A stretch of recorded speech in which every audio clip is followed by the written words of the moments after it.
क्या आएगा आंसर? 7.01 आएगा इसका। 8 कैसे आ रहा है तुम्हारा? अच्छा, अब 7.01 हो गया आंसर है। 8 कौन बोल रहा था? करो करो सारे बच्चे, फॉर्मूला क्या लगेगा इसके अंदर? 7 प्लस हाफ पी के ए 7 प्लस हाफ पी के ए माइनस हाफ पी के बी, यही तो लगेगा फॉर्मूला।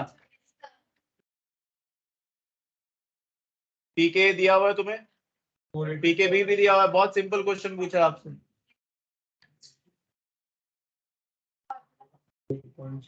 7.01 आ जाएगा बेटा आपका आंसर। आप सॉल्व करोगे ना, आपको मेथड बता दिया था, ये फॉर्मूला लगाओ,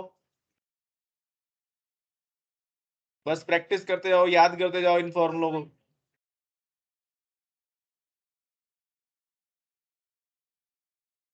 बस 7 प्लस 1/2 कॉमन ले ले, 4.8 माइनस 7.1 4.78, ये बनेगा।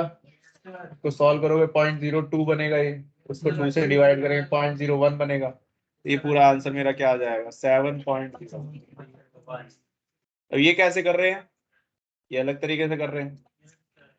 ये कैसे कर रहे हैं? ये देखो, H प्लस आयन जो कंसेंट्रेशन होती है वो अंडर रूट के एच आता है इसमें। अंडर रूट क्या आता है? के एच आता है, ठीक है ना।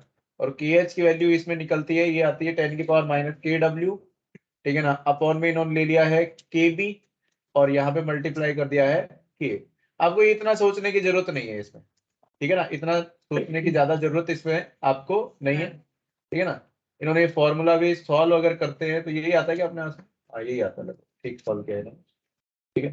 तो ये फॉर्मूले से अपने इस फॉर्मूले से नहीं जाएंगे, ठीक है ना। इन्होंने क्या कॉन्सेप्ट यूज किया, अपने वाला कॉन्सेप्ट यूज किया इन्होंने, अंडर रूट के डब्ल्यू डॉट के बी वाला कॉन्सेप्ट यूज किया है, ठीक है ना। अपनों को बस ये ध्यान रखना है कि ये जो हाइड्रोलिसिस जो कांस्टेंट होता है अपने पास में, या डिग्री ऑफ हाइड्रोलिसिस होता है अपने पास में, जो एच होता है वो किस पे डिपेंड करता है? कंसेंट्रेशन पे डिपेंड नहीं करता, केवल किस पे डिपेंड करता है?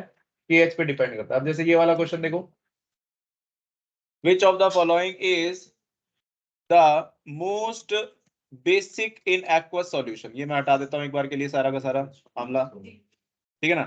अब अपनों को ये आंसर पता चल गया इसमें ना, कि ये अपने पास में आंसर है। पर अपने वैसे सोचे कि यार ये कैसे होगा क्वेश्चन, ये सॉल्ट हाइड्रोलिसिस का सवाल है, तो ये सारे सॉल्ट है, ठीक है ना। पहले आप देखो इनको इनको ऐसे देखो कि ये सॉल्ट नजर आए आपको, ठीक है ना। तो सॉल्ट कैसे नजर आएगा? आप इसके अंदर सोचो कि ये किस एसिड और किस बेस से मिलके बना हुआ है, ठीक है ना, तभी तो सॉल्ट बनेगा। तो FeCl3 किससे मिलके बना हुआ है? FeOH होल 3 और HCl, ठीक है ना। तो ये क्या बेटा? ये स्ट्रॉन्ग एसिड है, ये वीक बेस। तो इसका जो नेचर आएगा वो क्या आएगा? तो हमारा ये आंसर तो नहीं जाना चाहिए फिर, क्योंकि क्या पूछ रहा है? मोस्ट बेसिक पूछ रहा है आपसे। फिर PbOH होल ट्वाइस, ये वीक और ये वीक बेस, और CH3COH weak acid weak base है। तो इसमें कंसंट्रेशन की कोई रिक्वायरमेंट नहीं होती, केबी पे डिपेंड करता है। तो हम इतने ज्यादा सर्टेन नहीं है कि हम ये बोल दें कि यार ये बेसिक ज्यादा होगा, क्योंकि हो सकता था कि आपके पास में केबी ज्यादा हो जाए। अगर केबी ज्यादा पीकेबी ज्यादा हो जाता है तो माइनस के साथ में पीकेबी आता है ना फॉर्मूले के अंदर, ऐसे ऐसे सॉल्ट के लिए जिसमें क्या होता है? वीक बेस और वीक एसिड। इसका फॉर्मूला क्या था पीएच का? हाफ वो 7 प्लस पीके माइनस 1/2 पीकेबी, ठीक है ना। ए के साथ में एडिशन आएगा, बी के साथ में सब्ट्रैक्शन साइन आएगा, ठीक है ना। तो हो सकता है कि ये के भी ज्यादा हो जाए, हो सकता है कि ये ज्यादा, अपने को बता नहीं सकते सर्टेनिटी से, ठीक है ना। अब AlCN3 जो है अपने पास में अगेन ऐसा ही केस है, पर ये वाला केस देखो आप, स्ट्रॉन्ग बेस और वीक है।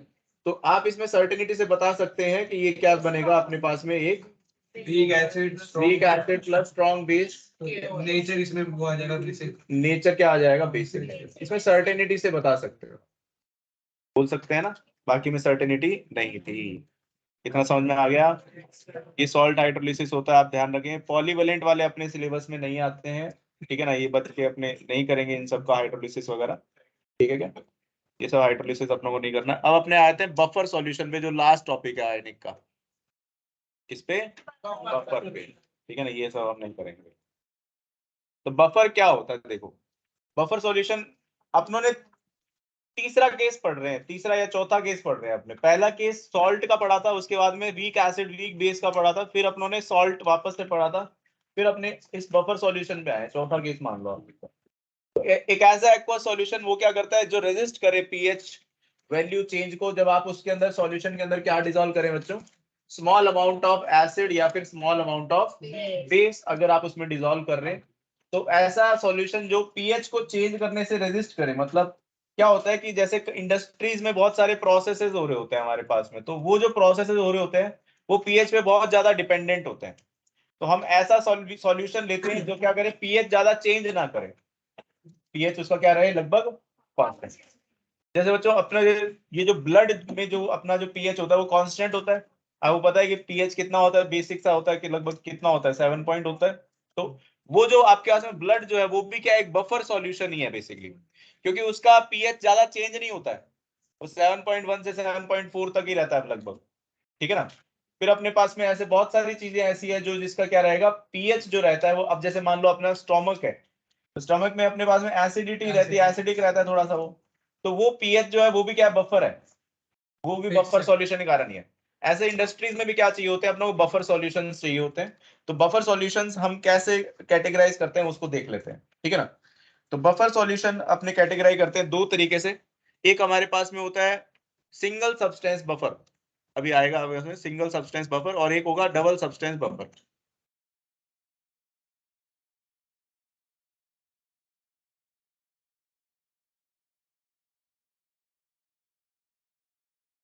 बफर इतना ज्यादा नहीं है, अगर आप सॉल्ट समझ चुके हो तो बफर इतना ज्यादा डिफिकल्ट भी नहीं है और ज्यादा पोर्शन भी नहीं है हमारे में, ठीक है ना, नीट के सिलेबस में इतना ज्यादा नहीं है।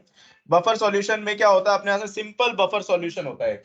कैसा सॉल्यूशन, सिंपल बफर सॉल्यूशन। इसमें क्या होता है, जो अपनों ने ऊपर जो एक केस खत्म किया था वीक एसिड वीक बेस वाला सॉल्ट, वो क्या होता है, एक सिंपल बफर सॉल्यूशन होता है। क्या होता है, सिंपल बफर। उस सॉल्यूशन का जो पीएच है वो ज्यादा चेंज नहीं होता, उसका जो वैल्यू आता है वो 7 के आसपास आता है। बताओ क्यों आता है 7 के आसपास, क्योंकि पीके प्लस में लिखा था आपने वहां पे, और पीके भी माइनस में लिखा था, तो दोनों सब्ट्रैक्ट करके एक दूसरे से नेग्लेक्ट हो जाते हैं लगभग, और 7 के आसपास अपनों ने एक क्वेश्चन भी किया था, 7.01 आया अपने पास। तो ऐसे बफर सॉल्यूशंस अपने बना सकते हैं। कैसे बनता है बफर सॉल्यूशन, सिंगल सब्सटेंस से भी मिलता है अपने पास में। कभी कभी क्या होता है अपनों को ऐसी चीज बनानी होती है जो क्या हो, ब्लड के पीएच से मैच करे। जैसे ब्लड का पीएच कितना होता है, 7.1 से 7.4, तो ऐसा ही बफर बनाया जा सकता है जिसमें क्या हो, आपके पास में ऐसा पीएच मेंटेन हो, ठीक है ना, ब्लड जैसा पीएच मेंटेन रहे।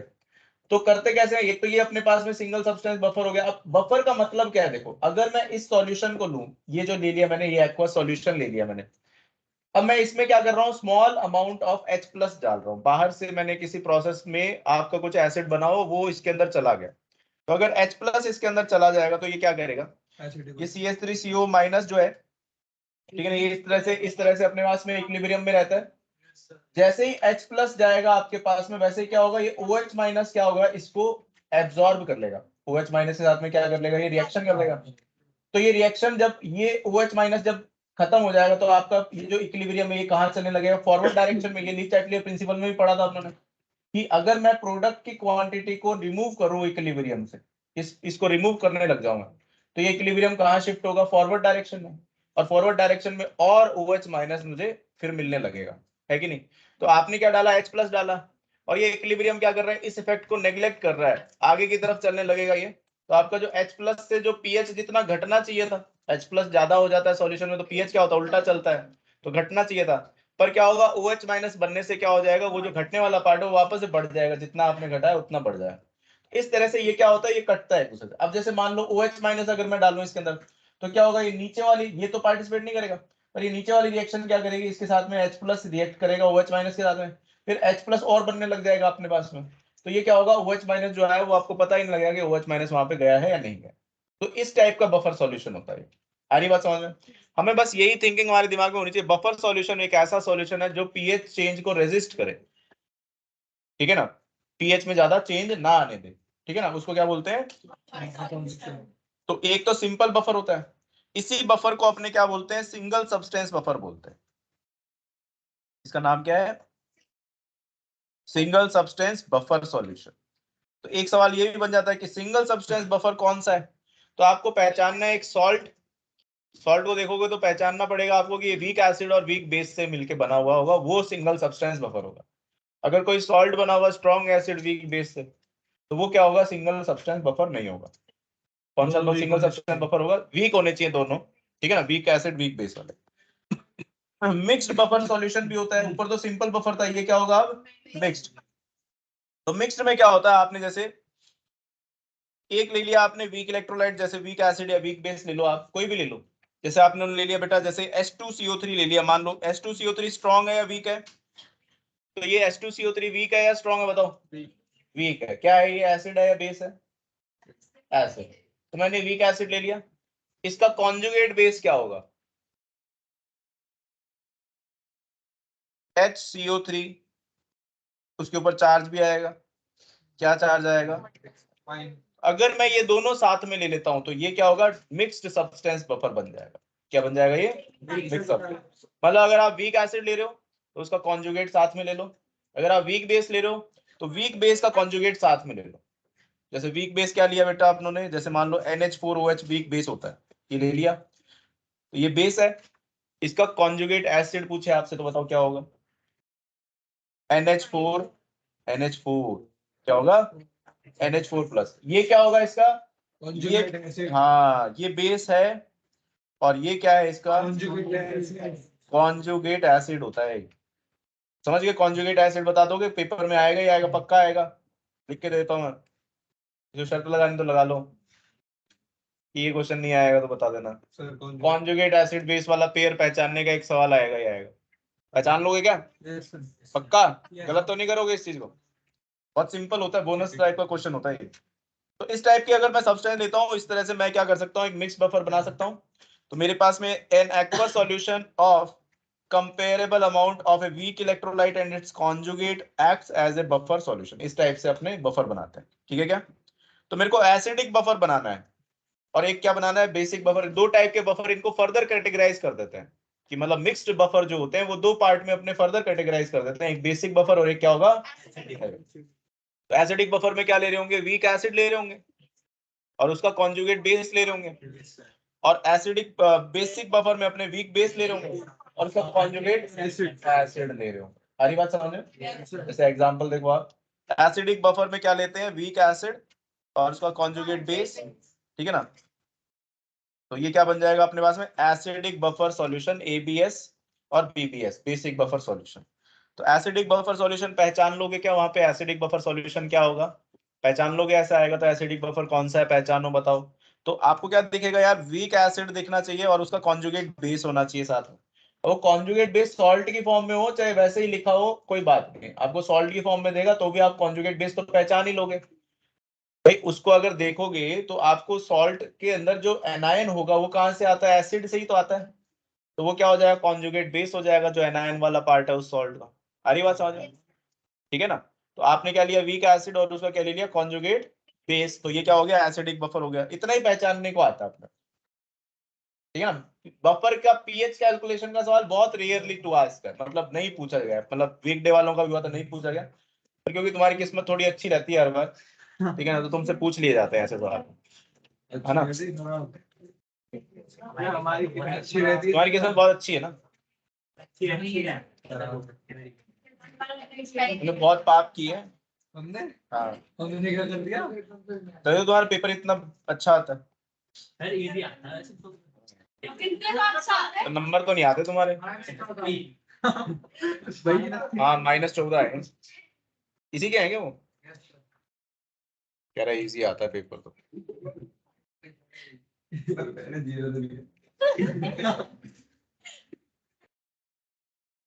मैं तो एक ही बात बोली थी, नेगेटिव मत लेके आना, चेक करो ही मत, पेपर मत करो, क्या दिक्कत हो रही है, कोई दिक्कत नहीं है, मैं 0 एक्सेप्ट कर लेता हूँ। तो जो नेगेटिव करके आ जाता है ना उसमें मेरे को दिक्कत होती है, क्यों, क्योंकि वो कॉमन सेंस ही नहीं लगा रहा है। कभी कभी नेगेटिव हो सकते हैं यार, तो मत करो ना, क्वेश्चन नहीं पता तो मत करा करो। अपनों को नहीं जरूरत है, ठीक है ना, फालतू के अपनों को नंबर नहीं चाहिए, दिखावा नहीं है कुछ भी, ठीक है ना। अपने ला सकते हैं, पॉजिटिव ला सकते हैं तो ही अटेम्प्ट करो, ठीक है ना। जरूरी नहीं है आप दूसरे पोर्शन कर लो, उनको टाइम दे दो, पर नेगेटिव मत लेके आओ, ठीक है। अब देखो यहाँ पे देखो, nature of A mixed buffer solution does not depend upon its name.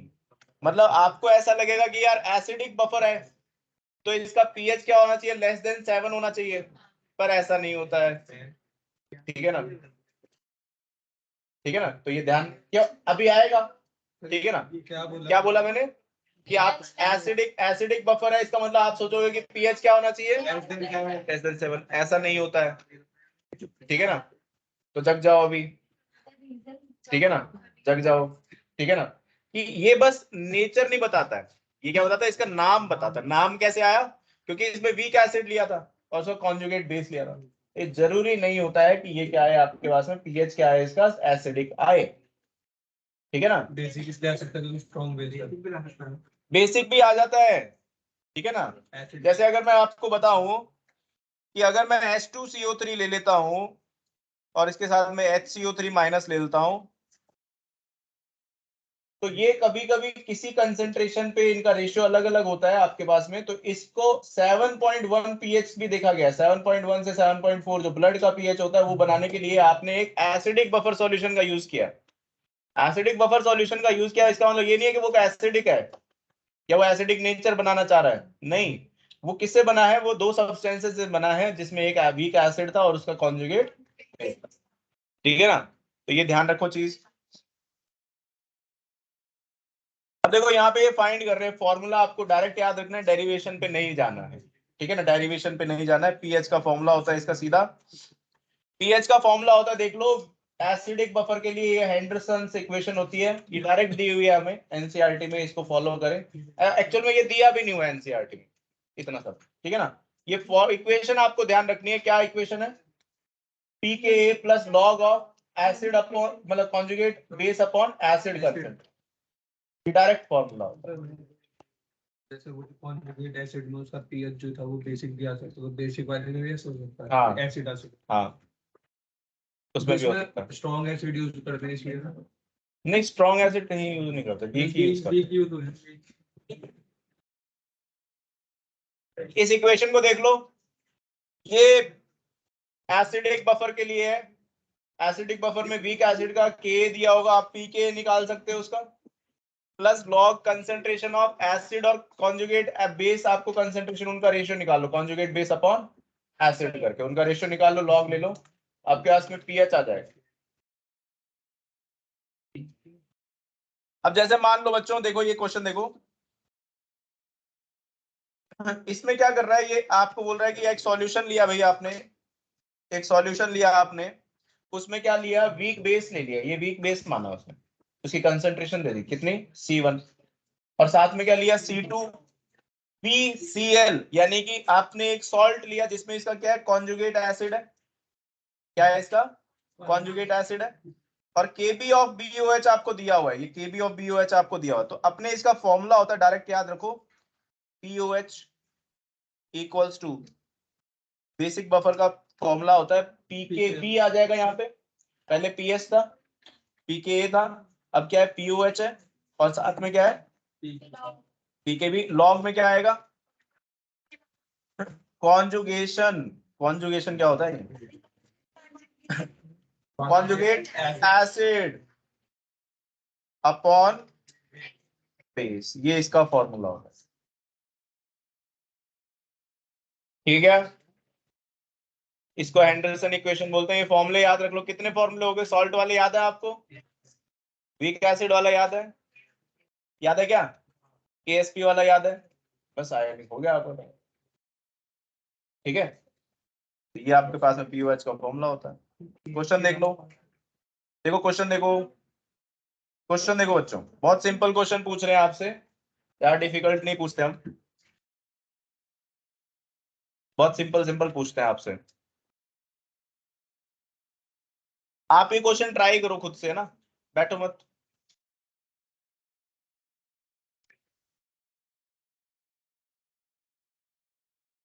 आपका टारगेट आपके सामने है, क्वेश्चन ये रहा, लेकिन मैं नहीं हूँ, मेरे को उड़ा दो।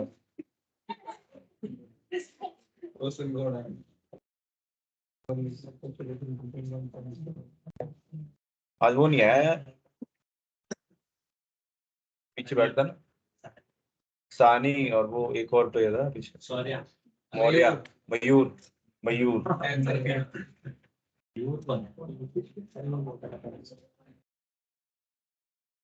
तुम्हारे बैच में है। जब वो जो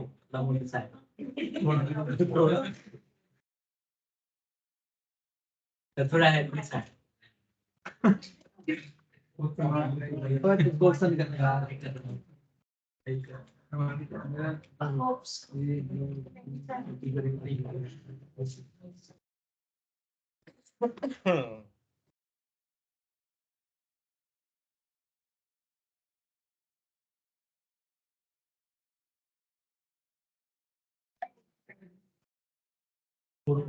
कल मैं सोच रहा था मैं तुम्हारे बारे में, मैं कहा यार तुम हाँ, मैंने कहा तुम्हारे टॉपिक कुछ वीक रहे होंगे।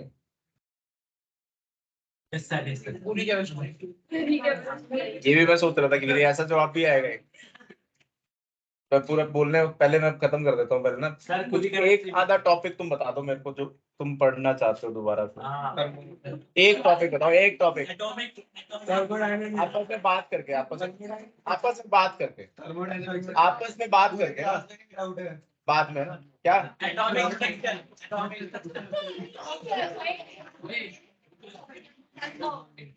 कैपिटल बॉन्डिंग बस सर आपने दो टॉपिक बोले ना, एक केमिकल बॉन्डिंग और एक थर्मो। सर एक केमिकल बॉन्डिंग, एक थर्मोडायनामिक्स और एक एक्सेप्शन, ये हमारी क्लास का एक्सेप्शन है, ये हम कभी हमारी क्लास ये बोला करे तो नेगलेक्ट कर दिया करो। क्वेश्चन कर लिया क्या ये? इसकी वैल्यू 0 है। कैसे आएगा यार माइनस?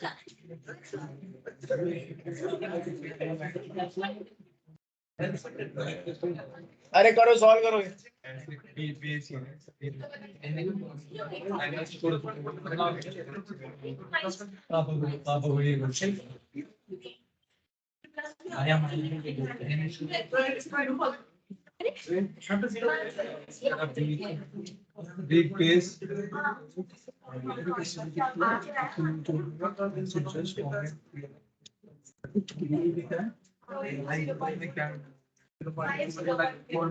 हमें क्या है आंसर? अच्छा ये कौन सा बेसिक बफर है या एसिडिक बफर है? बेसिक बफर है ना? अरे बेसिक बफर है ना ये, देखो पीएच एसिडिक आ रहा हो, कोई दिक्कत नहीं, पीएच आ सकती है एसिडिक। अच्छा मेरे को ये बताओ, ये वाला फॉर्मूला लगा ले जो ये लिखा हुआ है, पीकेबी की वैल्यू बताओ क्या होगी? 5 माइनस log 2। अरे तुम ये लिखना सीख रहे हो कि 5 माइनस log 2 लिखते हैं इसको? यहाँ पे क्या लिखे, कॉन्जुगेट एसिड कितना दिया हुआ है, ये यहाँ पे देखो 0.4, और बेस कितना दिया हुआ है 0.1। तो 5 माइनस log 2, ये क्या हो जाएगा log 4। तो log 4 को क्या लिख सकते हो बेटा? log 2 का स्क्वायर, 2 log 2 हो गया। तो इसको क्या लिख सकते हो, 2 log 2, 5 minus log 2 plus 2 log 2। चलो कितना आ जाएगा डायरेक्ट बता दो? 5.3 आ जाएगा। ये आ रहा था क्या सभी का? Yes sir. अरे किसी का तो आया होगा, सबका आ रहा है?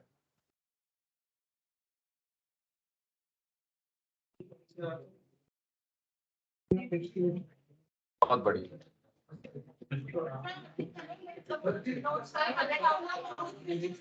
क्या है ये पीएच? रुक जाओ यार, पीओएच आया ना ये, पीएच कितना आएगा? 14 में से माइनस कर देना, 14 में से माइनस कर देना, ठीक है ना इसको। चलो अगला क्वेश्चन करो। आपको आज सारे नोट्स भेज दूंगा मैं।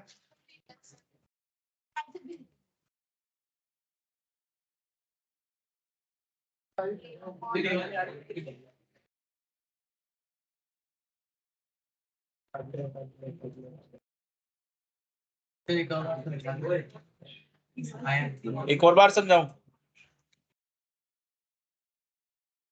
ईकेबी की वैल्यू दी हुई थी आपको ये 2 × 10 की पावर माइनस पर। सर लॉग समझ में लॉग 2 1 है। ये 0.4 मोल रख दिया यहाँ पे, क्योंकि ये कंसंट्रेशन पूछ रहा था, तो मोल अपॉन वॉल्यूम, वॉल्यूम तो दोनों का सेम ही होगा ना, सेम ही कंटेनर में होंगे ना, सॉल्यूशन है ना। अरे दोनों चीज होती है सॉल्यूशन में, तो वॉल्यूम दोनों का क्या है, कॉमन है, तो वॉल्यूम लिखने की जरूरत नहीं है, केवल मोल का रेशियो ले लो यहाँ पे, वही क्या होगा, कंसंट्रेशन का रेशियो होगा। नहीं आया समझ में? C1 is equals to N1 upon V, C2 is equals to N2 upon, दोनों को डिवाइड करोगे तो बेटा V से V तो कैंसिल हो जाता है, तो 0.4 अपॉन 0.1 लिख दिया, ये 4 हो जाता है। लॉग बेस 10 है यहाँ पे, तो 4 को क्या लिखोगे, 2 का स्क्वायर, 2 आगे आ जाता है जो भी पावर में होता है, ये पढ़ा तो था पिछली क्लास में। फिर इसको मैंने आगे सॉल्व कर दिया, 2 log 2, ये माइनस log 2, तो ये कैंसिल हो जाएगा इसमें से, ये कैंसिल हो जाएगा। log 2 की वैल्यू 0.3 होती है, log 2 की वैल्यू कितनी होती है, 0.1। ये पीओएच आया बच्चों ना। हाँ अगला क्वेश्चन बहुत अच्छा क्वेश्चन है, ये तो मेरे को ही बताना पड़ेगा। देखो क्या होता है, आप HCN लेते हो, ये क्या है बताओ, स्ट्रॉन्ग एसिड है या वीक एसिड है? बोलो बच्चों। Sir weak acid, weak acid है। इसका आपको दिया हुआ है 200 ml सॉल्यूशन दिया हुआ है ना, और कंसंट्रेशन कितनी दी हुई है, 0.3 इसके साथ में आपने क्या ले लिया है, KCN। KCN aqueous. ये क्या है आपके पास में, कॉन्जुगेट है, कॉन्जुगेट बेस है। इसकी कंसेंट, इसका वॉल्यूम कितना दिया हुआ, 300, कंसंट्रेशन 0.2 और 0.2 मोलर आपको ये कंसंट्रेशन दिया। अब दोनों को जब आप मिक्स करते हो तो क्या होता है, वॉल्यूम टोटल कितना हो जाएगा, टोटल वॉल्यूम हो जाएगा 500, ठीक है ना। और दोनों के लिए होगा, इसके लिए भी 500, इसके लिए भी 500, तो वॉल्यूम तो कॉमन हो जाता है, पर आपको मोल कितने हैं ये पता करने होते हैं। तो मोल निकालने के लिए आप क्या करो, मोलैरिटी क्या होती है, कंसंट्रेशन होती है, मोलैरिटी किसके बराबर होती है, मोल अपॉन, ये लीटर में होता है अपने पास में, पर ml में कोई दिक्कत नहीं है, आप ml में यूज कर लो, कोई दिक्कत नहीं। कैसे दिक्कत नहीं है सर बताओ? तो ऐसा होता है बेटा, अगर आप ml में ले लेते हो वॉल्यूम को, तो बस आपको क्या करना पड़ता है, ये 1000 से ऊपर मल्टीप्लाई, ठीक है ना। तो अगर आप इन दोनों को मल्टीप्लाई कर देते हो, इन दोनों को अगर मल्टीप्लाई, तो मोल तो नहीं आएंगे, क्या आएंगे, मिली मोल आएंगे, क्या आएंगे, मिली। तो इसको मल्टीप्लाई करके देखो कितना वैल्यू बनता है, इसको 60 बनता है क्या ये 60 वैल्यू आ गई, और इसकी वैल्यू कितनी है, इसकी भी 60 है, तो दोनों के बराबर बराबर मिली मोल है, दोनों के बराबर बराबर है क्या। तो जब एक्सप्रेशन होगा आपके पास में, तो पीएच का एक्सप्रेशन क्या होगा बताओ, पीएच, ये एसिडिक बेसिक बफर कौन सा है, ये एसिडिक बफर का फॉर्मूला बताओ, पीएच इज इक्वल्स टू,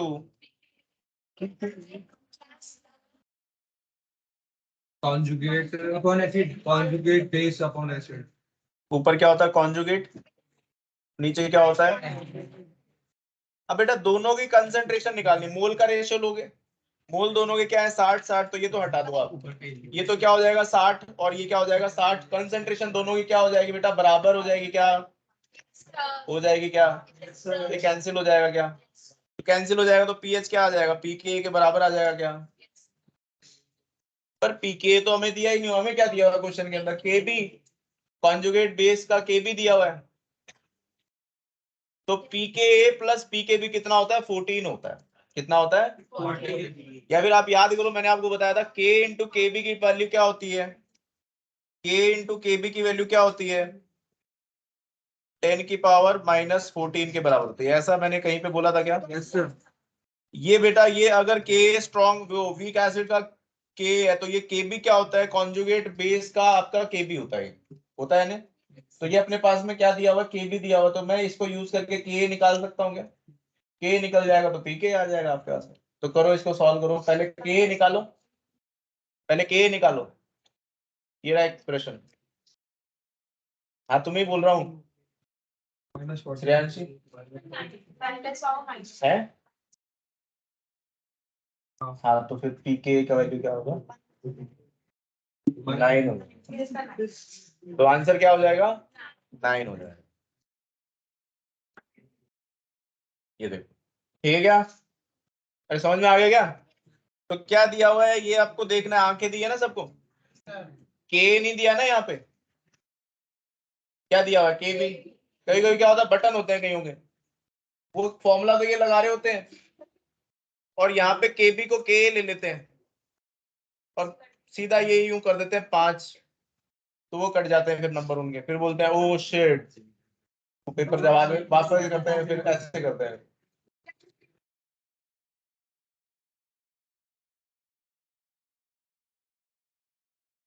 अगला करो ये। सर 1 मिनट दिखाएं। हे भगवान, कौन सा दिखाना है? ये वाला क्वेश्चन क्या? हाँ क्वेश्चन लिख रहे हो क्या तुम? हाँ बोलो बोलो। सर इसमें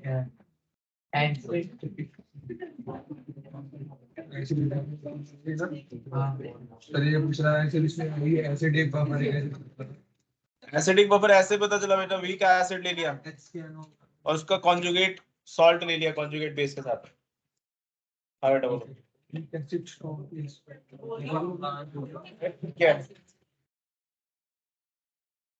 कंसंट्रेशन नहीं निकाली, क्यों नहीं निकाली? क्योंकि बेटा वॉल्यूम तो सबके दोनों के लिए सेम ही है, सेम कंटेनर में कराए तो वॉल्यूम लिखने की तो जरूरत ही नहीं होती कभी भी। तो वॉल्यूम 500 लिखने वाली तो चीज ही गलत है ये तो आप, ठीक है ना, ये तो मतलब कैंसिल ही हो रहा है आपके पास में। पर ये दिखाने के लिए आप निकाल लेते हो वॉल्यूम की 300 + 200 कितना हो जाएगा? 500 मोल। मिली मोल कितने हो जाएंगे? 60।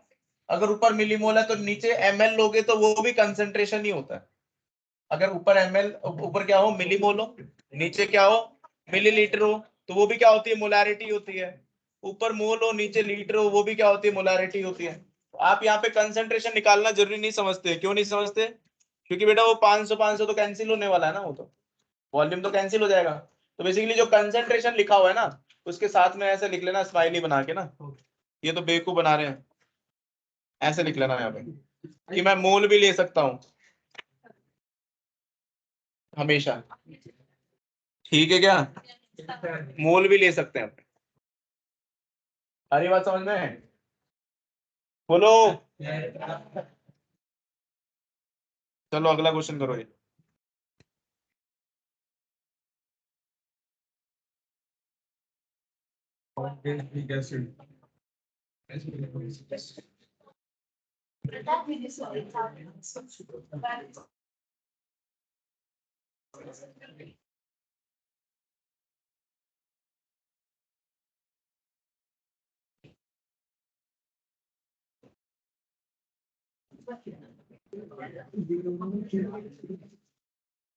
पीके की वैल्यू कितनी होगी?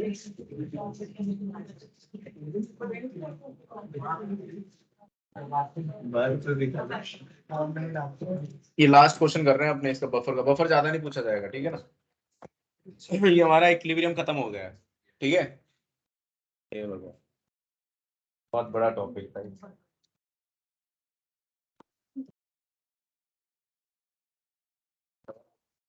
8.6 8.6 क्या कर रहे हैं?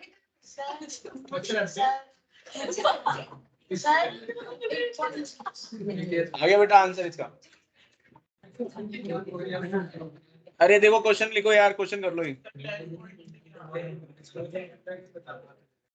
अरे क्वेश्चन करो बस ये। कितना आ रहा है? 10.3 आ रहा है।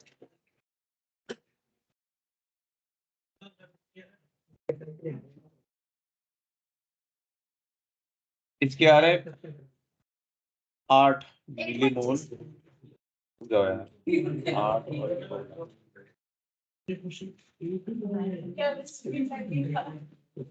क्या बोल रहे हो तुम? पीओएच बोल रहे हो ना? 4 माइनस। हाँ बोलो, क्या बोल रहे हो? आंसर बताओ। 0.2 हाँ तुम्हारा सही है एकदम। 0.2 ओपन 40 कितना होगा? तुमने कैसे किया ये? इक्वेशन लिख के फिर सॉल्व किया क्या तुमने?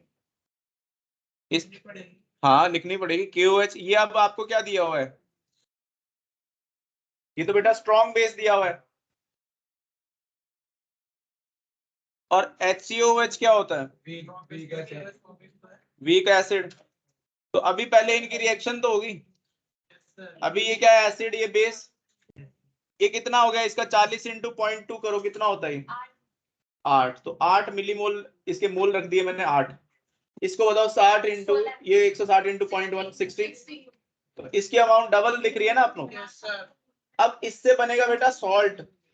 सॉल्ट कैसा होगा देखो? HCO माइनस और के तो कुछ तो ये बच जाएगा वीक एसिड और कुछ ये बन जाएगा सॉल्ट और बाकी बन जाएगा अपने यहाँ से वाटर। अब बताओ कौन सा लिमिटिंग रिएजेंट है इन दोनों में? ये KOH है ना? तो ये 8 बच जाएगा आपके पास और ये कितना बन जाएगा? तो ये बफर मिल रहा है अब अपनों को। हाँ अब इसके हिसाब से करोगे तो क्या आएगा देखो? सॉल्ट की और इसके मोल बराबर, तो लॉग वाली वैल्यू तो हटी जाएगी सारी की सारी, log 1 बन जाएगा वो। तो क्या आ जाएगा? pH is equals to pK आ जाएगा। पर पूछा क्या है? POH पूछा आपसे। तो pH इज इक्वल्स टू क्या आ जाएगा बेटा? pK, क्योंकि ये एसिडिक बफर है, प्लस log ऑफ ये तो अपने पास में बेटा 888 आ जाएगा, तो ये तो कैंसिल हो जाएगा ना आपके पास।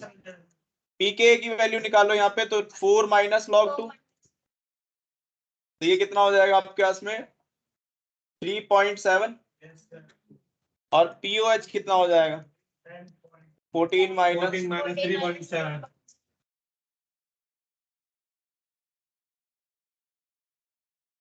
ये आपका आंसर हो जाएगा। कर लो इसको सॉल्व, ठीक है क्या?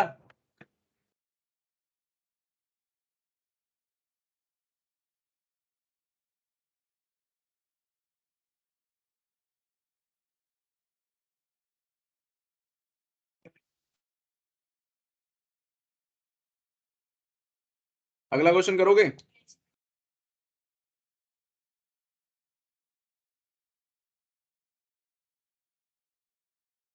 जी अरे यार ये तो दिया ही हुआ था, ऑप्शन ही दिए हुए थे। देख लो एक बार, पढ़ लो आप। मैं आपको रेडॉक्स चालू कराऊंगा।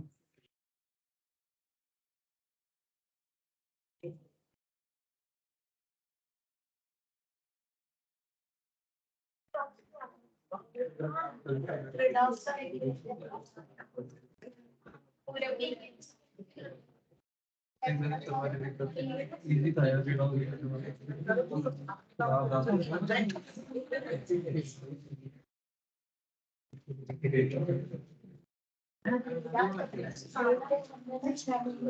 समझ आ रहा है क्या बोल रहे थे?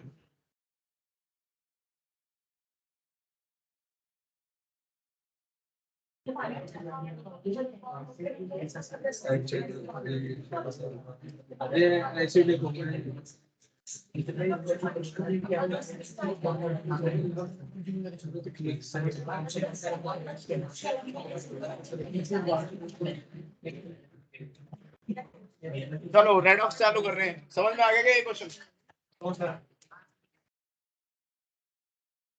विच फॉर्म ए बफर, कौन सा बफर बनाएगा?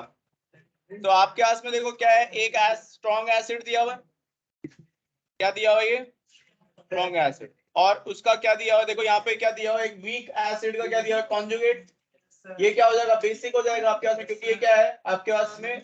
बेसिक टाइप का आपके पास में सॉल्ट है। कैसे पता बेसिक टाइप का सॉल्ट है सर ये? अब देखो CH3CO माइनस क्या है? Weak acid. और नेचर किसका आता है? स्ट्रॉन्ग का आता है। तो इसमें बेसिक सॉल्ट है और स्ट्रॉन्ग एसिड है, तो ये भी क्या होता है? एक टाइप ऑफ बफर होता है। सर वो ऊपर वाले दो क्यों नहीं? ऊपर वाले में आप देखो दोनों एसिड ही है, हाँ सबसे ऊपर वाले में तो बी वाला दोनों बेसिक दोनों है, बेसिक है। एक एसिड नेचर का और एक बेसिक नेचर का है, इसलिए बफर है वो, ठीक है ना। एक चीज एसिडिक टाइप की है, एक चीज बेसिक टाइप की है, तो क्या बनेगा, बफर बनेगा, ठीक है। चलो हाँ, डी में स्ट्रॉन्ग वो weak acid strong base. COD हमें, तो हमने डिटर्मिनेशन ऑफ ऑक्सीडेशन नंबर सीख लिया था, आप लोगों ने सीख लिया था ना।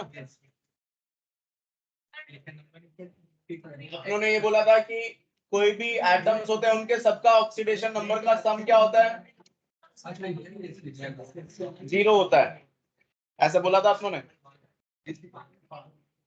For a species, the sum of oxidation number of each element, बातें नहीं भाई, यहाँ पे देखो ये कंपाउंड दिया हुआ है AX BY CZ, इसमें A की ऑक्सीडेशन नंबर P मान लिया, B का क्या मान लिया Q, C का क्या मान लिया R, तो A कितनी बार है, X बार है, X into P plus Y into Q plus Z into R, ये सम ऑफ ऑक्सीडेशन स्टेट है। ऊपर कोई चार्ज नहीं दिया आपको यहाँ पे, हाँ क्या चीज का,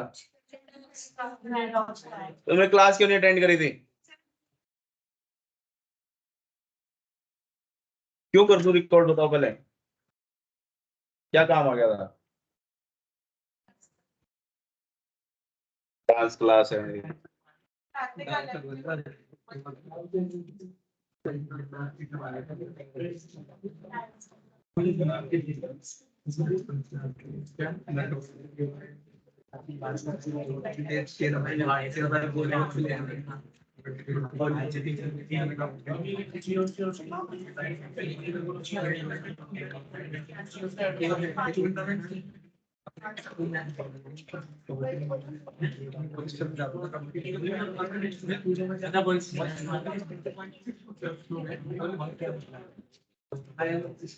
देखो केमिकल रिएक्शंस जिनके अंदर ऑक्सीडेशन और रिडक्शन दोनों हो रहा होता है उन्हें क्या बोलते हैं, अपने रेडॉक्स बोलते हैं, ठीक है। कोई भी रिएक्शन जिसमें ऑक्सीडेशन रिडक्शन दोनों साइमल्टेनियसली हो रहा होता है उसे क्या बोल देते हैं हम लोग। तो पुराना कॉन्सेप्ट, क्लासिकल कॉन्सेप्ट ऑक्सीडेशन का ये होता था, addition of oxygen is known as oxidation, या removal of hydrogen is known as oxidation, या फिर रिडक्शन अगर देखना है तो रिडक्शन इज एडिशन ऑफ और रिमूवल ऑफ ऑक्सीजन। ये क्लासिकल कॉन्सेप्ट था हमारे पास, पर ये हर जगह डिफाइन नहीं कर पाता था, ठीक है ना। अरे बातें नहीं भाई, तो कितनी बार तो समझा दिया मैंने, तुम सीधे बैठो भाई, बातें नहीं करनी बिल्कुल भी।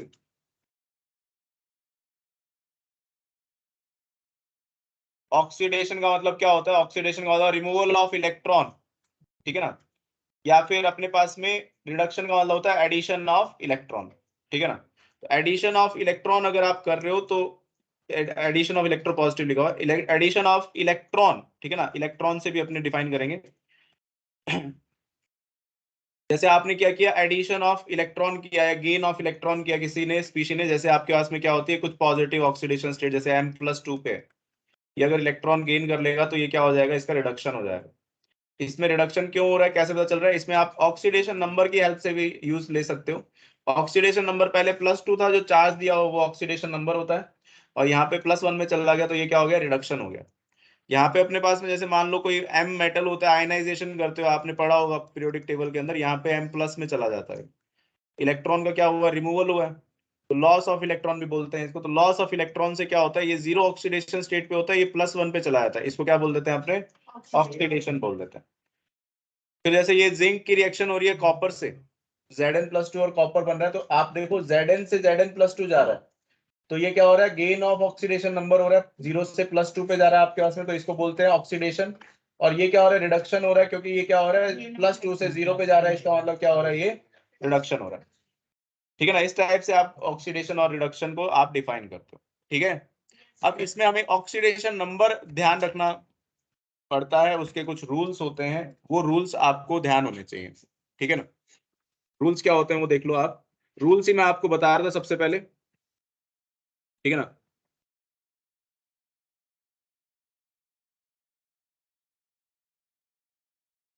तो रूल्स ये होते हैं, ये ऑक्सीडेशन नंबर जो होता है अपने पास में, सबका ऑक्सीडेशन नंबर अपनों को सम जब करते हैं तो ये क्या होता है, 0 के बराबर होना चाहिए, या फिर जो स्पीशी के ऊपर चार्ज है उसके बराबर होना चाहिए। जैसे आपने यहाँ पे अगले में क्या ले लिया, चार्ज कुछ क्यू ले लिया, इसके ऊपर कुछ साइन लिखा होगा प्लस या माइनस का, क्यू ले लिया, तो ये सबका सम किसके बराबर हो जाएगा, क्यू के बराबर होगा। और अगर ये 0 लिखा हुआ है, मतलब कुछ नहीं लिखा हुआ है, क्यू चार्ज नहीं लिखा हुआ है, तो वो क्या न्यूट्रल है, तो वो क्या हो जाएगा, 0 के बराबर। ठीक है ना बेटा, अश्विनी क्या नाम है तुम्हारा, पीछे मत देखो, सामने देखो एकदम। ठीक है, CH4, CH4 में हमारे पास में हाइड्रोजन की ऑक्सीडेशन स्टेट क्या होती है, +1 होती है, ली जाती है +1 बाय कन्वेंशन। हाइड्रोजन की +1, ऑक्सीजन की क्या ली जाती है, -2। अब देखो CH4 में अगर आपको कार्बन की ऑक्सीडेशन स्टेट निकालनी है तो आप इसको मान लीजिए X है ये, और हाइड्रोजन की हमें पता होती है ये +1 है। कितने हाइड्रोजन है, 4। X + 4 = क्या हो जाएगा, 0। X की वैल्यू क्या आ जाएगी। इसी तरह ऑक्सीजन की बाय डिफॉल्ट -2 ली जाती है। X + 2 ऑक्सीजन है आपके पास में, तो 2 × -2 = 0। X की वैल्यू क्या हो जाएगी, +4 हो जाएगी X की वैल्यू। इसी तरह आपके पास में देखो, जब आपको बहुत सारे कंपाउंड में एलिमेंट्स दिखते हैं तो कार्बन की अननोन श्योर नहीं होता है इसके अंदर, क्योंकि कार्बन की रेंज होती है -4 से लेकर कहां तक हो सकती है, +4 तक हो सकती है कार्बन। इसका ग्रुप नंबर होता है 4, तो ये +4 से -4 शो करता है। पर अपने श्योरिटी से ये बोल सकते हैं कि हाइड्रोजन अगर आपके पास में किसी कंपाउंड में होता है और उस कंपाउंड में नॉन मेटल्स प्रेजेंट होते हैं, अवेलेबिलिटी ऑफ नॉन मेटल्स होती है, जैसे कार्बन नॉन मेटल है, ऑक्सीजन नॉन मेटल है, तो क्या हो जाएगा, खड़े हो जाओ तुम दोनों, नहीं पीछे वाले दोनों खड़े हो जाओ, स्माइल, और दोनों बाहर निकल जाओ, दोनों बाहर चल जाओ।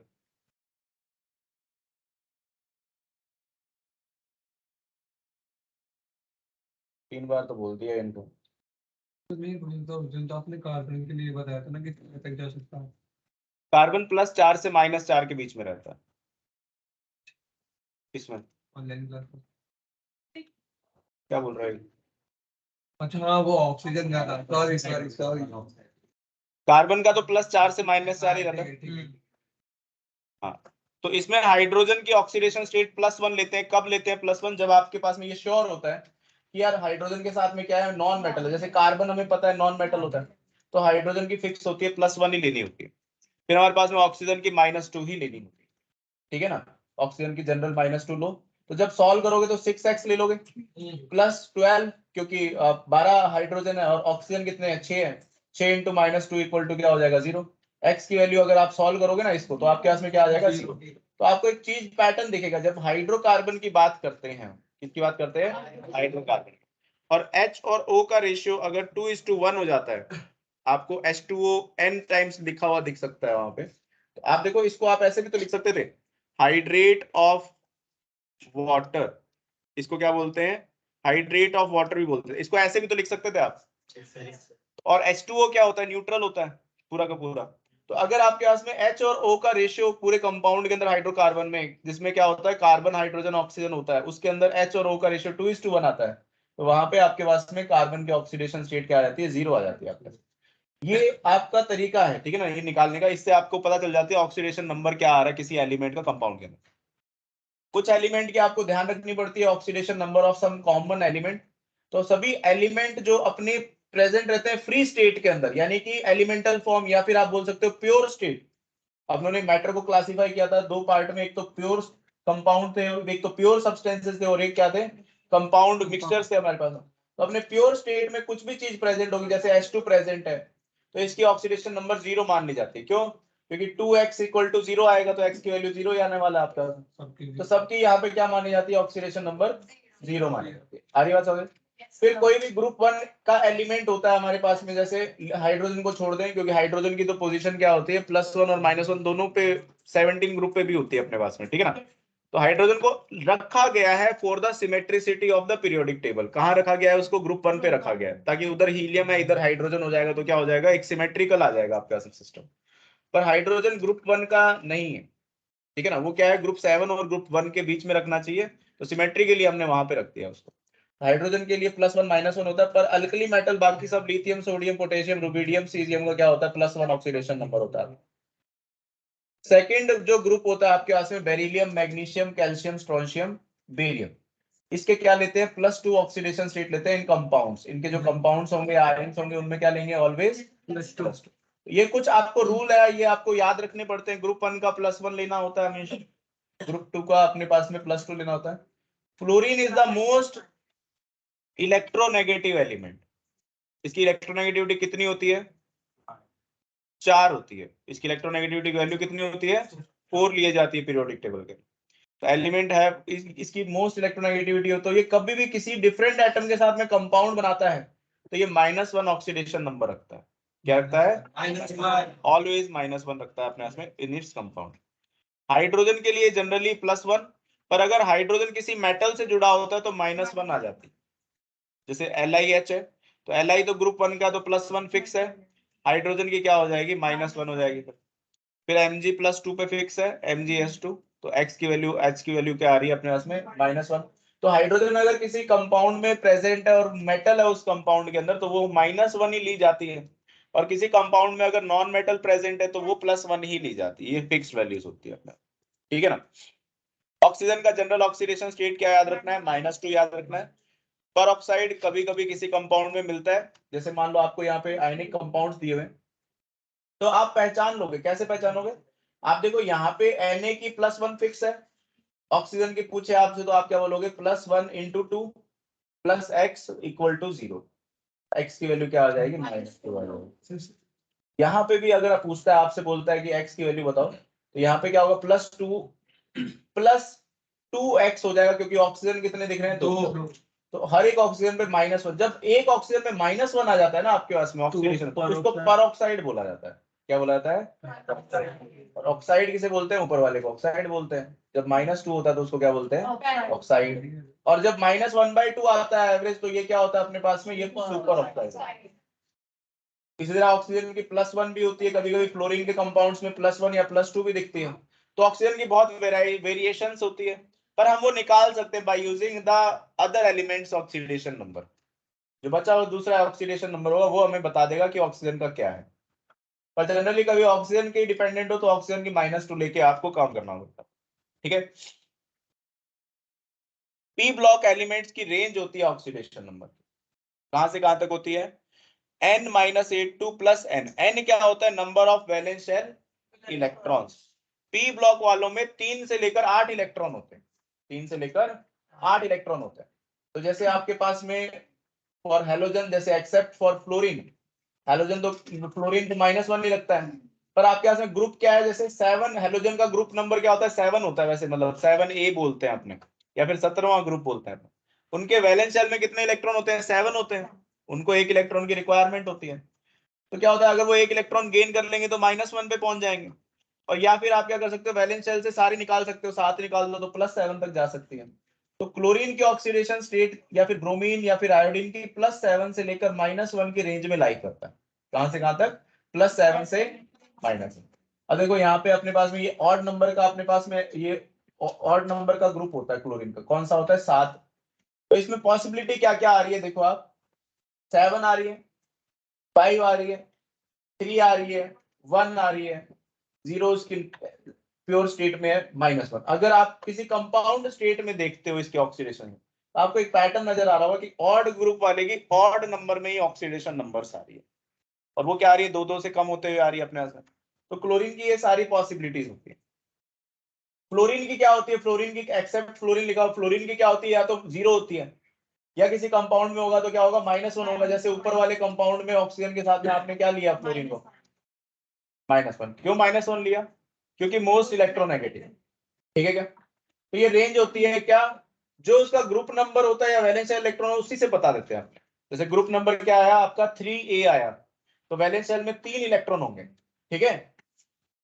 इसी तरह चैल्कोजेंस ऑक्सीजन फैमिली को बोला जाता है, ऑक्सीजन की फैमिली में +6 से -2, अगेन ऑक्सीजन क्या होता है, एक्सेप्शन होता है। ऑक्सीजन क्या होता है, आप एक पैटर्न देखोगे, फ्लोरीन एक्सेप्शन है, ऑक्सीजन एक्सेप्शन है। तो ये क्या होते हैं, इनको अपने टिपिकल एलिमेंट्स बोल देते हैं। क्या बोल देते हैं इनको, टिपिकल, मतलब इनके कैरेक्टरिस्टिक इनके ग्रुप वालों से मैच नहीं होते। सल्फर की रेंज अपने यहाँ से +6 से लेकर क्या माइनस, ठीक है ना। नाइट्रोजन, ठीक है ना, +5 से लेकर -3 सभी ऑक्सीडेशन स्टेट शो करता है। +5 +4 +3 +2 +1 0 माइनस, सारी की सारी रेंज आपको यहाँ पे मिल जाती है। ऐसा ये देखा गया है नाइट्रोजन के अंदर। नाइट्रोजन के बहुत सारे कंपाउंड्स देखे जाते हैं हमारे पास। नाइट्रोजन की सारी फैमिली में यही आएगा ना। हाँ, नाइट्रोजन की सारी फैमिली में +5 से -3 ऑक्सीडेशन स्टेट्स। डी ब्लॉक में अपनी ऑक्सीडेशन स्टेट्स वेरिएबल रहती है, Fe की जैसे 2, Ti की, ये आपको ध्यान रखने की जरूरत नहीं है, ठीक है ना। ये रेंज क्या है ये ध्यान रखने की जरूरत नहीं है, बस पी ब्लॉक की रेंज ध्यान रखो कि नाइट्रोजन फैमिली में +5 से -3, चैल्कोजेंस में +6 से -2, हैलोजेंस में +7 से -1, ऐसे याद रखना होता है, ठीक है। Maximum possible oxidation number of an element is +8। जो भी आपको पीरियोडिक टेबल में मैक्सिमम ऑक्सीडेशन स्टेट मिली है आज तक, वो कितनी मिली है, मैक्सिमम +8। और वो किस में मिली है आपको, ऑस्मियम और जेनॉन के कंपाउंड में मिली है। ऑस्मियम और जेनॉन। ऑस्मियम का एक कंपाउंड होता है OSO4, उसमें +8 ऑक्सीडेशन स्टेट मिली है। और एक जेनॉन का भी ऐसा ही कंपाउंड होता है XeO4, उसमें भी +8 ऑक्सीडेशन स्टेट मिली है। मैक्सिमम टू मैक्सिमम +8 जाती है ऑक्सीडेशन स्टेट, उससे आगे नहीं जाती है, ठीक है ना। अब जैसे CrO5 ये एक इंपॉर्टेंट कंपाउंड है, एनसीईआरटी में दिया गया, आपसे पूछा भी जा सकता है CrO5 के ऑक्सीडेशन नंबर बताओ।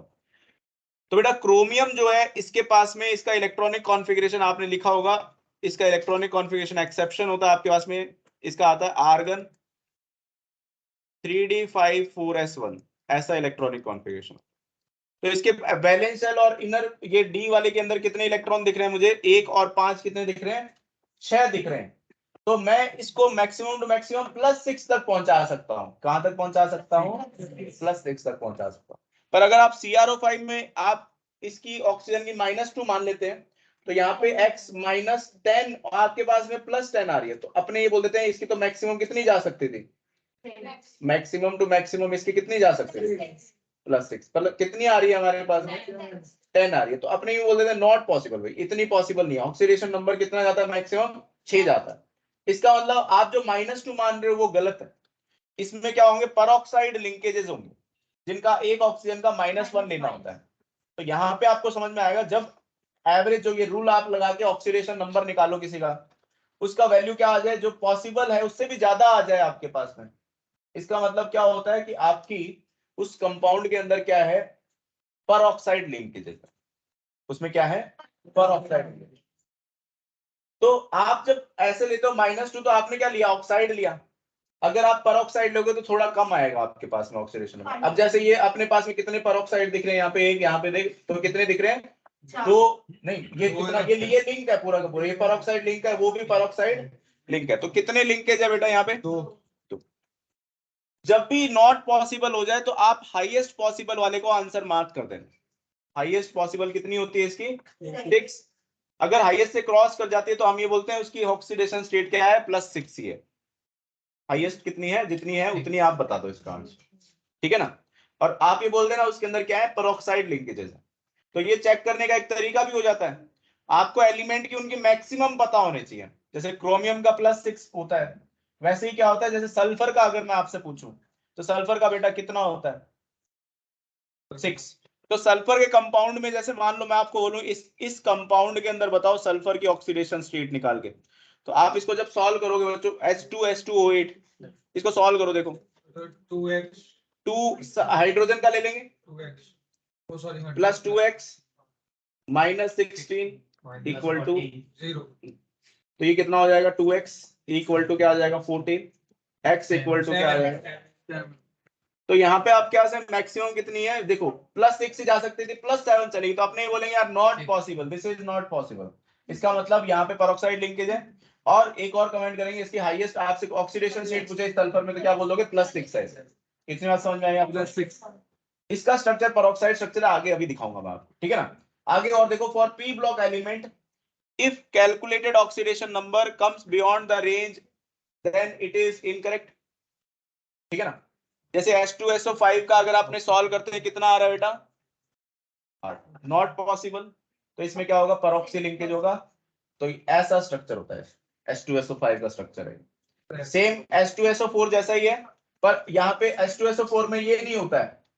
ये नहीं होता तो यहाँ पे क्या हो जाता है? H और O डायरेक्ट जुड़े हुए होते हैं. ये ऑक्सीजन नहीं होता आपके पास में, तो आपका H2SO4 बन जाता.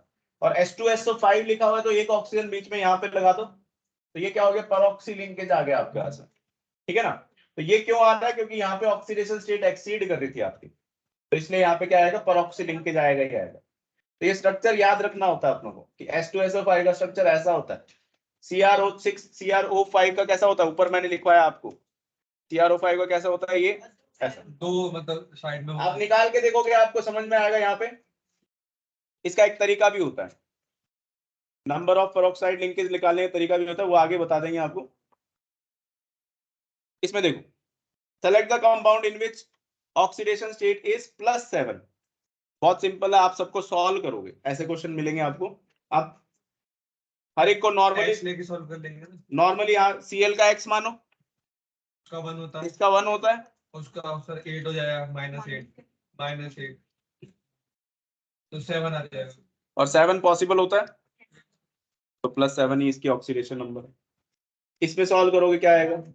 1 + x -5 ये आ जाएगा. यहाँ पे क्या हो जाएगा? +1. 3 आ जाएगा. क्या आ जाएगा? 1 ऊपर लिखा होगा. ठीक है, इनमें सॉल्व करो आप. ये तो वही है फॉर्म, CH4 वाला सेम -4 आ जाएगा कार्बन का. ये समझ में आ रहा है क्या? Cl क्या होता है? Cl का -1 लेना होता है आपको, साइड एटम की तरह होता है Cl. तो क्या लोगे? -1.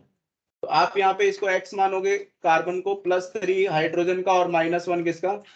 क्लोरीन का. तो ये सॉल्व करके -2 आ जाएगा क्या?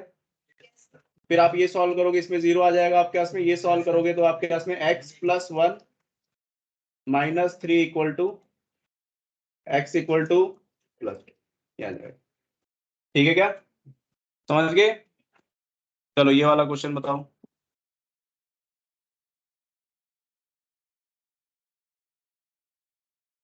इसमें आपको ऑक्सीडेशन स्टेट्स निकालनी है सबकी. निकालो, बैठ के निकालो. अभी नाइट्रोजन की निकालनी है.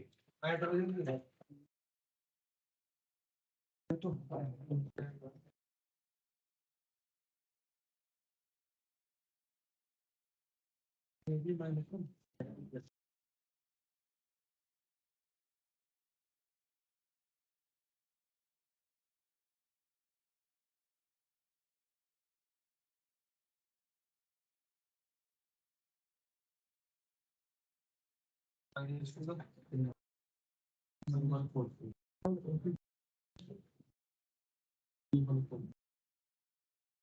पहले की 2 आ गई.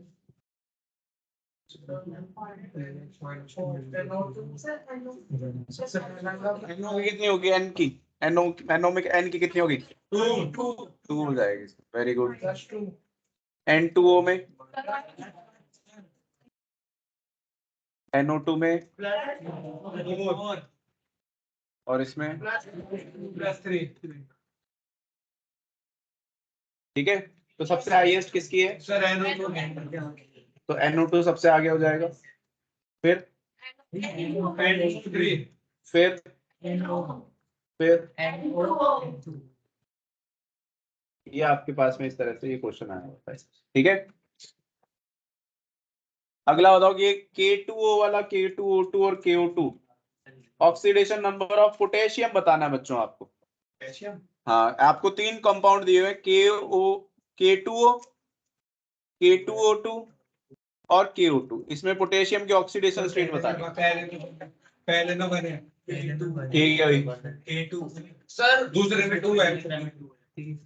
तीसरे में x माइनस और चौथे में 4 है. सारे गलत है. सब में 1 ही होती है. 1 होगा. अरे भाई अल्कली मेटल है, ग्रुप 1 का मेटल है, तो ग्रुप 1 के अंदर ऑक्सीजन की फिक्स नहीं होती, इसकी तो फिक्स है ना, ऑक्सीजन की फिक्स नहीं होती, तो इसमें क्या होगा, +1 +1 +1 हो जाएगा। जी बोलते रहता हूँ, इसका आंसर ये हो जाएगा। 53% ने गलत दिया था। 90% गलत थे। ठीक है बेटा, तो ऑक्सीडेशन पहचान है, तो ऑक्सीडेशन क्या होता है, ऑक्सीडेशन में ऑक्सीडेशन नंबर क्या हो रही होती है, इंक्रीज हो रही होती है। जैसे आपको दिख रहा होगा जिंक से Zn+2 जा रहा है, तो ऑक्सीडेशन हो रहा है आपके पास में। फिर आपने जैसे FeO से क्या बनाया, +2 से क्या हो रहा है, +3 पे जा रहा है, ऑक्सीडेशन है।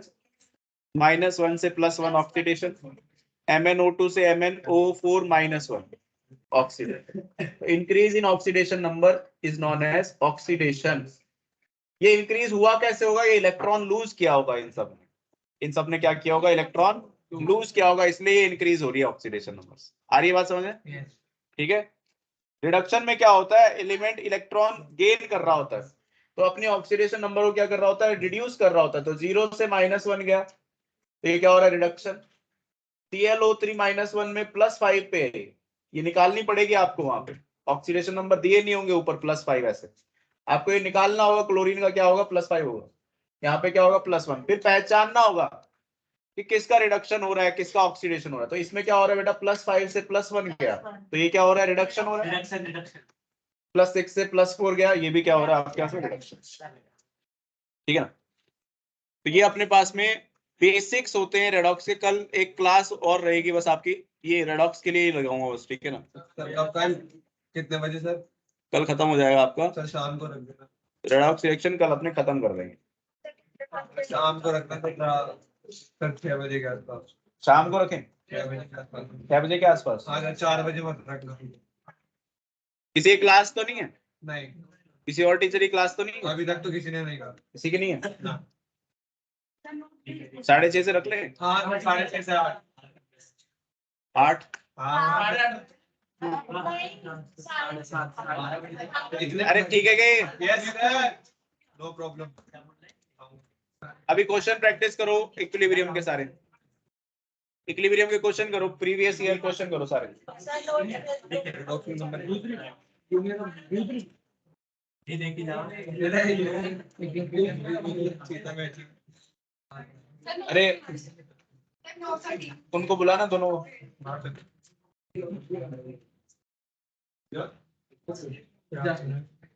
उनको बोल दो बैठ जाओ अंदर।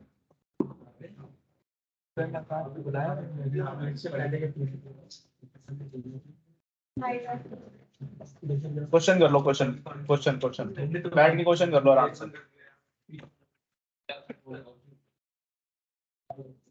क्वेश्चन कर लो आराम से बैठ के।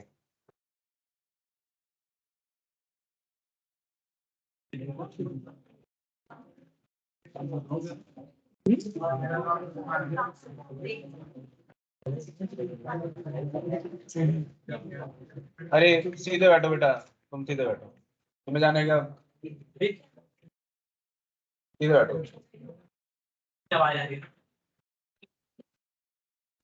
क्या है यार,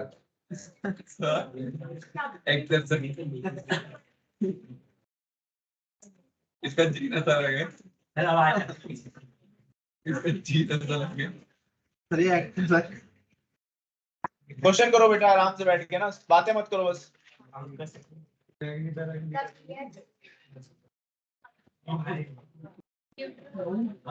कल बेटा क्लास है, ठीक है ना, 6:30 से 8, ठीक है, 6:30 से 8 क्लास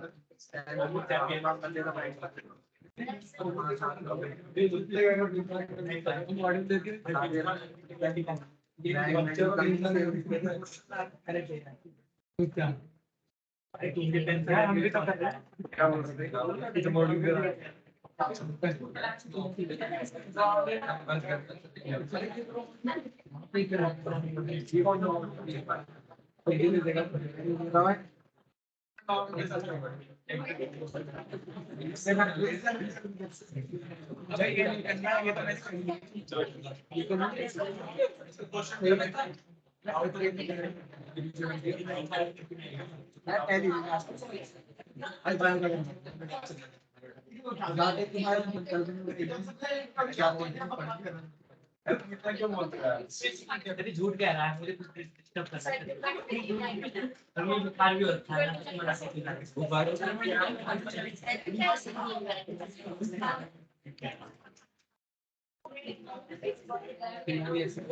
देखना कौन सी प्रोबेबिलिटी क्वेश्चन वो आने चाहिए वो क्या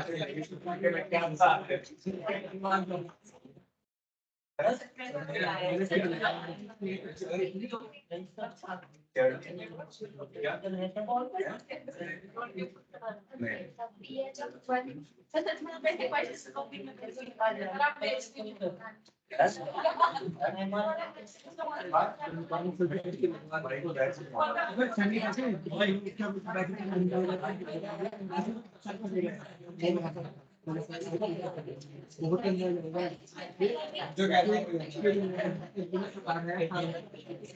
कौन सा आ रहा था पहले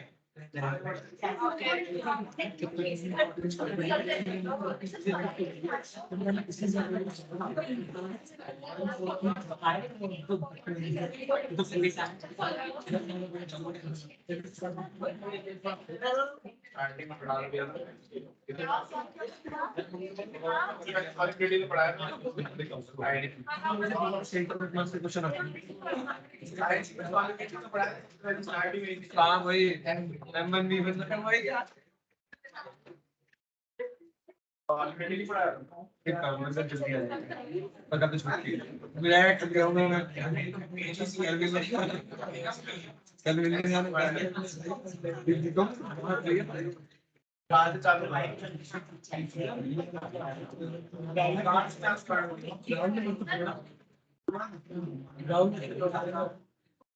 ये वाली चीज अरे भाई सॉल्युबिलिटी से स्टार्ट किया था आयनिक मैंने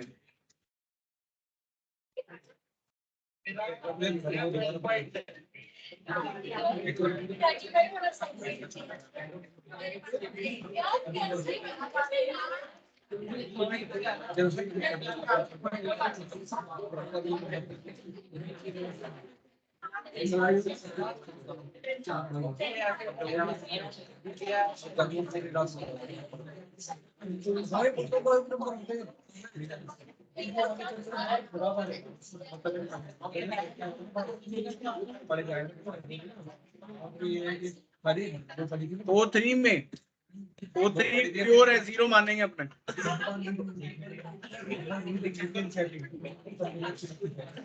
पढ़ लेता अरे यहाँ से क्या डरता हूँ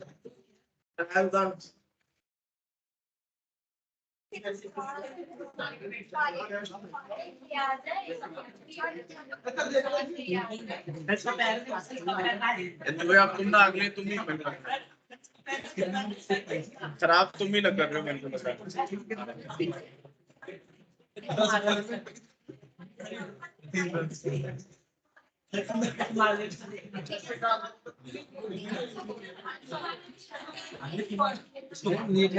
अलग अलग स्टेज का अलग अलग पेपर आता है